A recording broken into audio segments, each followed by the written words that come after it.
भजो गिरिधर गोविंद गोपाला। भजो मुरली मनोहर नंद लाला। भजो मुरली मनोहर नंद लाला। भजो गिरिधर गोविंद गोपाला। भजो गिरिधर गोविंद गोपाला। भजो मुरली मनोहर नंद लाला। भजो मुरली मनोहर नंद लाला। भजो गिरिधर गोविंद गोपाला। भजो गिरिधर गोविंद गोपाला। बोलिए वृंदावन बिहारी लाल की जय। जय जय श्री राधे। जय जय श्री राधे। सभी भक्तों से निवेदन, बहुत एकाग्रचित होकर सत्संग के प्रत्येक शब्द को पूरी गहराई के साथ सुनने का, समझने का प्रयत्न कीजिएगा। कल पूरे भारतवर्ष के अंदर जन्माष्टमी का पर्व मनाया गया। वृंदावन में आज मनाया जा रहा है, और जिन्होंने कल मनाया वो आज नंद उत्सव का आनंद ले रहे हैं। मैं आप लोगों से निवेदन करूंगा कि मैं आपको दोनों ही लीलाएं सुनाना चाहूँगा, भगवान के अवतार की भी और नंदो उत्सव की भी। लेकिन आप बहुत एकाग्र होकर अगर एक एक शब्द को हृदयंगम करेंगे, हृदय में धारण करेंगे तो पल्ले पड़ेगा, अन्यथा ये मन से निकल जाएगा। इसलिए सभी पुण्य आत्मा एकाग्रचित होकर सुनिएगा।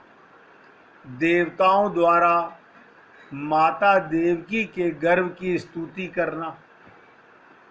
क्या मतलब?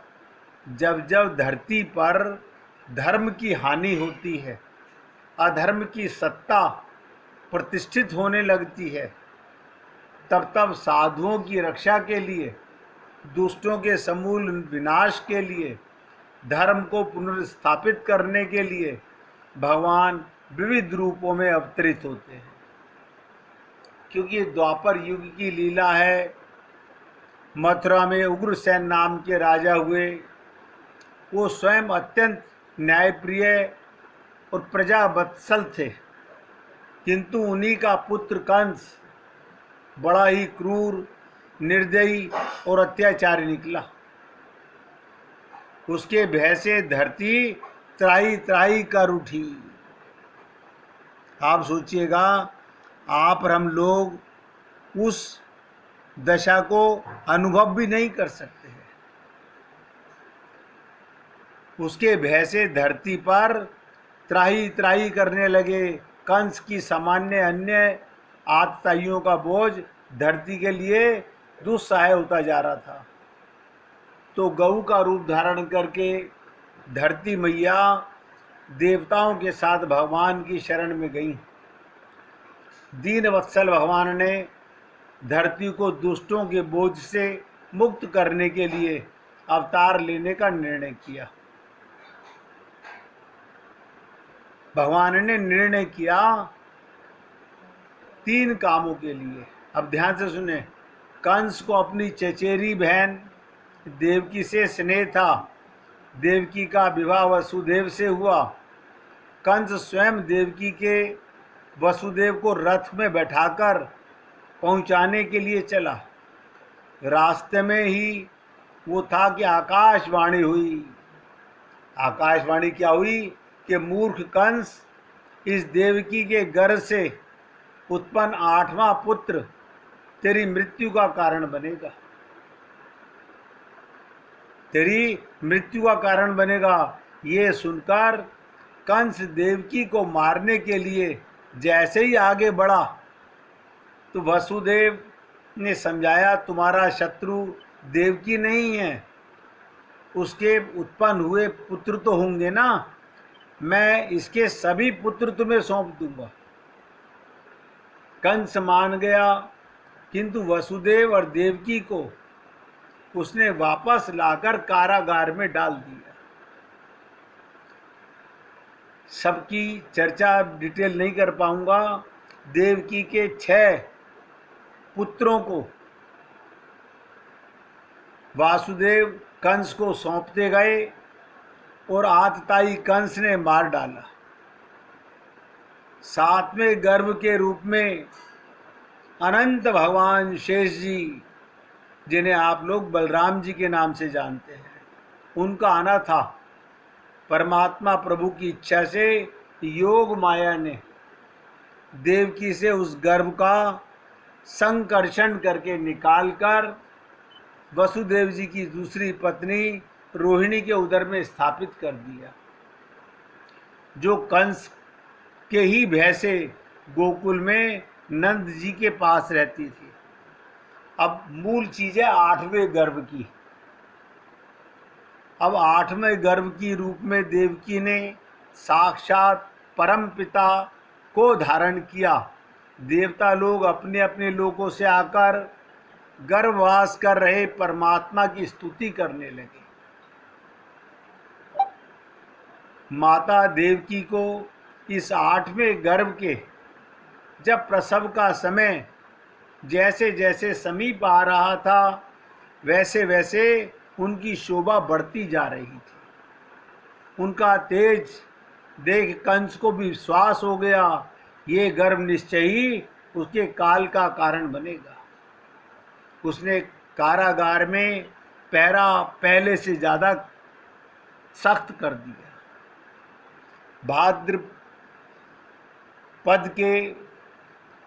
भाद्रपद मास के कृष्ण पक्ष की 8वीं तिथि थी।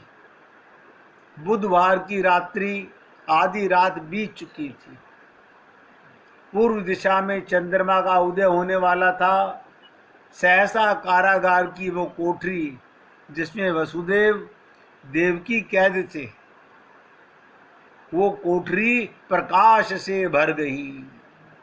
परम कृपालु भगवान पहले देवकी माँ को अपने चतुर्भुज रूप से प्रकट हो गए।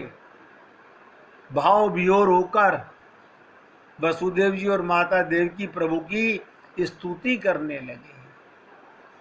कंस के भय से त्रस्त माता पिता को भगवान ने आश्वासन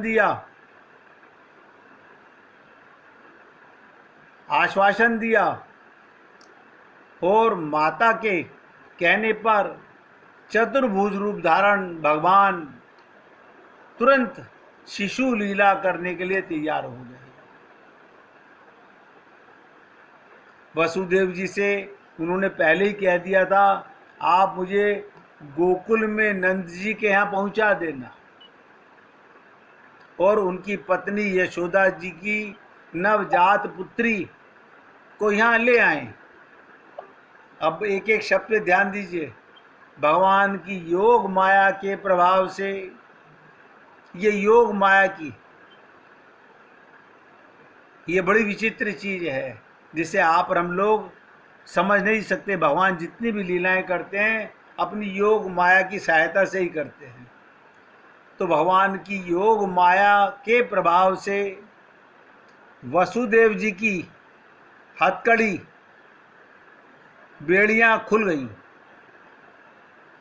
योग माया की कृपा से कारागार के रक्षक सारे प्रहरी निद्रा के वशीभूत हो गए, सब सो गए।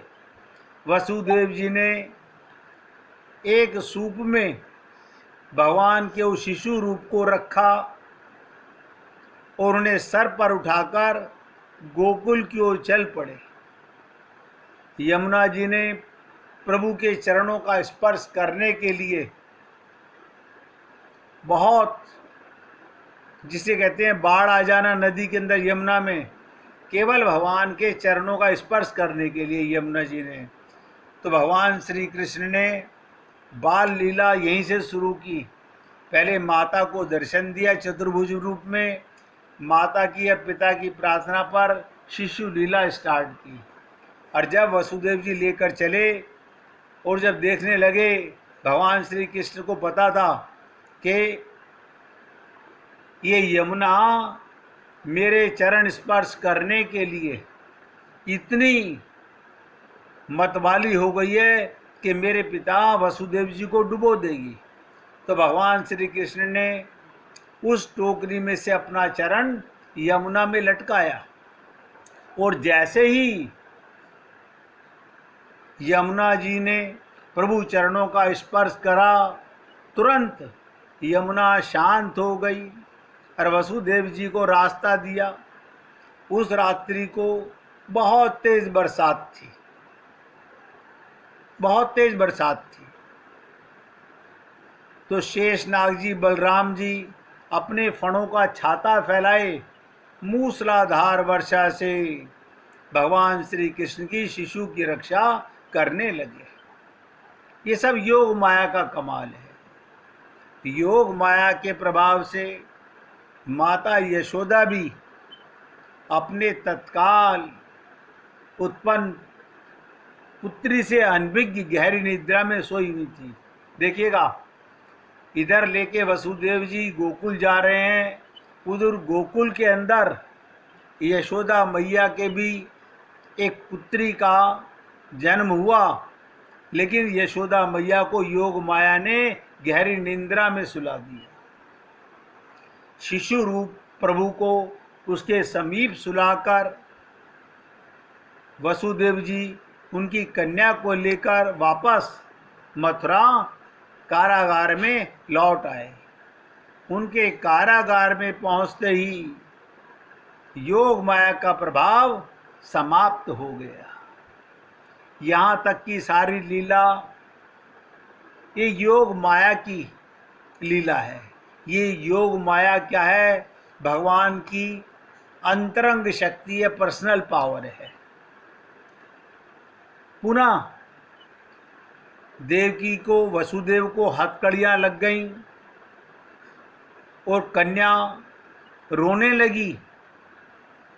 कारागार के रक्षक जो योग माया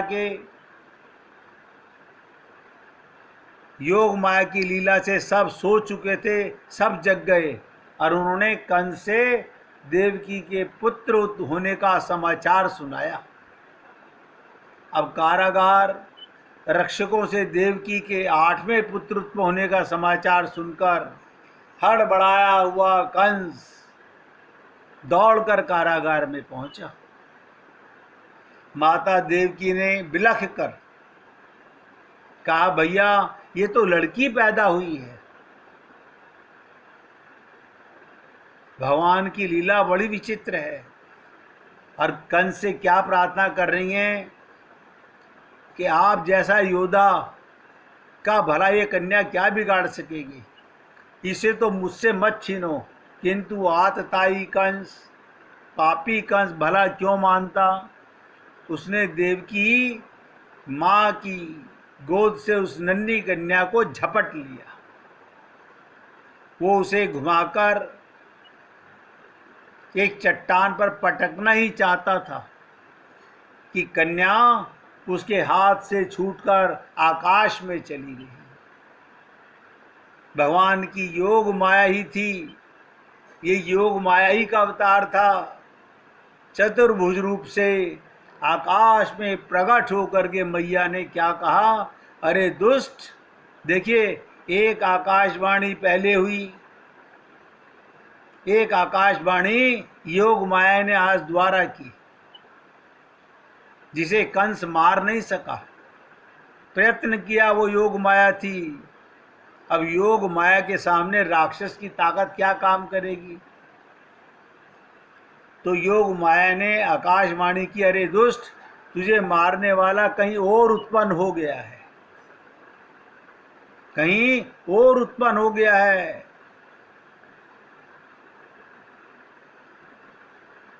लज्जित कंस ने वसुदेव देवकी से क्षमा मांगकर उन्हें कारागार से मुक्त कर दिया, किंतु साथ ही उसने अपने सेवकों को आदेश दे दिया कि वो पूरे राज्य में जितने भी नवजात बच्चे पैदा हुए हैं सबको ढूंढ ढूंढ कर मृत्यु का दंड दे दें।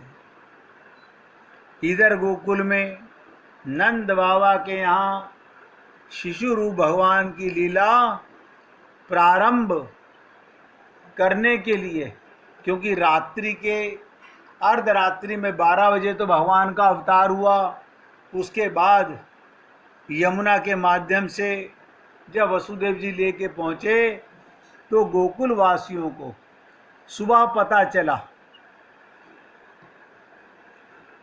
उनको सुबह पता चला। अब ध्यान से सुनिएगा, नंद बाबा के यहाँ ये लीला किस प्रकार से, जिसे आप सब लोग नंदो उत्सव के रूप में मनाते हैं, ये तो मैंने आपको सुनाई जो भगवान ने योग माया के माध्यम से गोकुल तक पहुँचने के लिए। लेकिन नंदो उत्सव यानी भगवान का अवतार, नंद के घर आनंद भयो जिसे आप लोग गाते हो, मैं कहता हूँ आप नंद क्यों नहीं बन जाते, आप क्यों नहीं वो सौभाग्यशाली हो सकते कि आपके हृदय में भी परमात्मा का अवतार उसी प्रकार आनंद देने लगे जैसे यशोदा मैया और नंद बाबा के यहाँ दिया। अभी मैंने एक दिन पहले आपको लीला सुनाई थी कि जब भी किसी माता ने अपने बालक को अपना स्तन पान कराया होगा उसमें भगवान ही दुग्ध पान करते हैं, भगवान ही दुग्ध पान करते हैं। माता समझती है कि मैं अपने बेटे को पिला रही हूँ, उस बेटे में परमात्मा ही होता है, लेकिन ना किसी माता को पता होता है। भगवान तो सबके यहाँ अवतार लेते हैं, भगवान सबके यहाँ अवतार लेते हैं।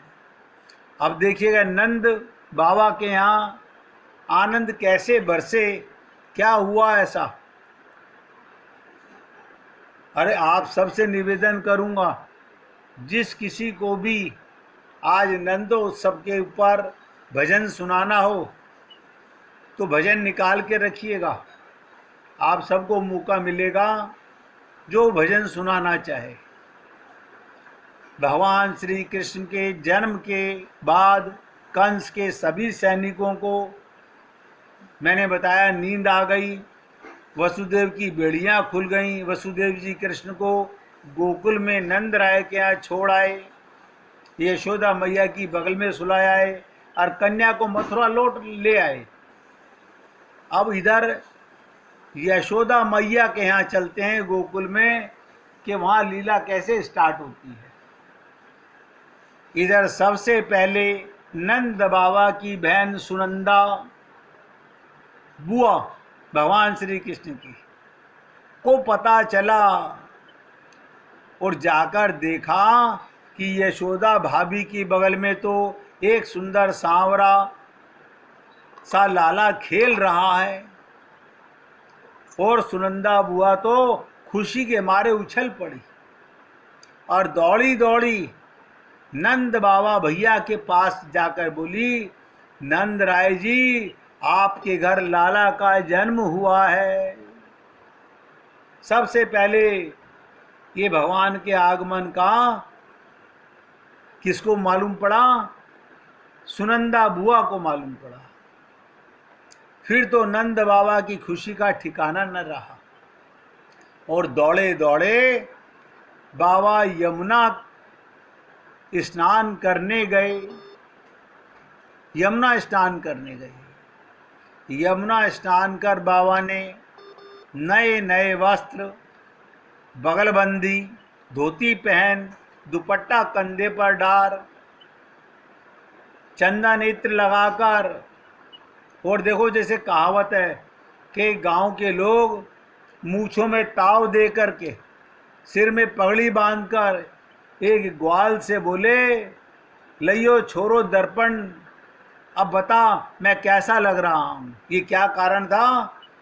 आज बुढ़ापे के अंदर नंद बाबा के यहाँ, यशोदा मैया के यहाँ लाला का अवतार हुआ है। वो बोले, बाबा सही बताऊं, आज तो बिल्कुल 80 साल के नहीं लग रहे, ऐसा लग रहा है जैसे आप 16 साल के बन गए हो। जब नंद बाबा की किसी ग्वाले ने तारीफ करी तो आप सोच सकते हो इसके बाद उनके हृदय में क्या आनंद हुआ, कैसे नंदो उत्सव गोकुल के अंदर मनाया गया, इसकी चर्चा करेंगे। इससे पहले 1 मिनट भगवान का कीर्तन करेंगे।